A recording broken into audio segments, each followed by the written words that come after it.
මම රොෂාන් පෙරේරා. අපි මේ සීරීස් එකෙන් කතා කරන්නේ ෂාක් ටැන්ක් එකේ බිස්නස් පිචර්ස් වලට මොකද වුණේ කියලා. ඉතින් අපි බලනවා මේකේ සීරීස් එකේදී මේවා මොන වගේ අයිඩියා එකක්ද, කොහොමද මේක ප්‍රොසීඩ් වුණේ, මේක ඩීල් එක ඉස්සරහට ගියාද නැද්ද.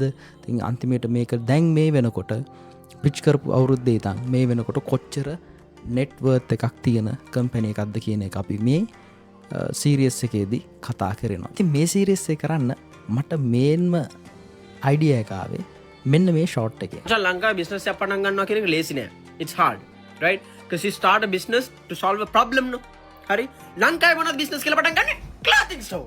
ඉතින් මේකෙදි කියන කතාවේ පොඩි ඇත්තකුත් තියෙනවා, right? entrepreneursලා කියලා අපි ලංකාවේ ගොඩාක් කට්ටියව දකින්නේ මොකක් හරි ටී-ෂර්ට් බ්‍රෑන්ඩ් එකක් වෙන්න පුළුවන්. ඒ වගේ concept එකක් එක්කෙන් දැනටමත් තියෙන concept එකක් එක්ක තමයි යාලා business එක අරන් ඉන්නේ. ඉතින් ඒකේ වැරද්දක් නෑ. ඒකේ ප්‍රශ්නයක් නෑ. ඉතින් ඒකත් එක්ක යාට බිස්නස් වෙනවා නම්, යාට රෙවෙනියු එක එනවා නම්, රයිට්, ආදායම එනවා නම් ප්‍රශ්නයක් නෑ. හැබැයි ප්‍රශ්නේ තියෙන්නේ අපිට දිගට මේක සස්ටේන් කරන්න බෑ. මොකද අපි දැකලා තියෙනවා ගොඩාක් ක්ලෝතින් බ්‍රෑන්ඩ්ස් එනවා, රයිට්, ඊට පස්සේ ඒ ටික නැති වෙලා යනවා.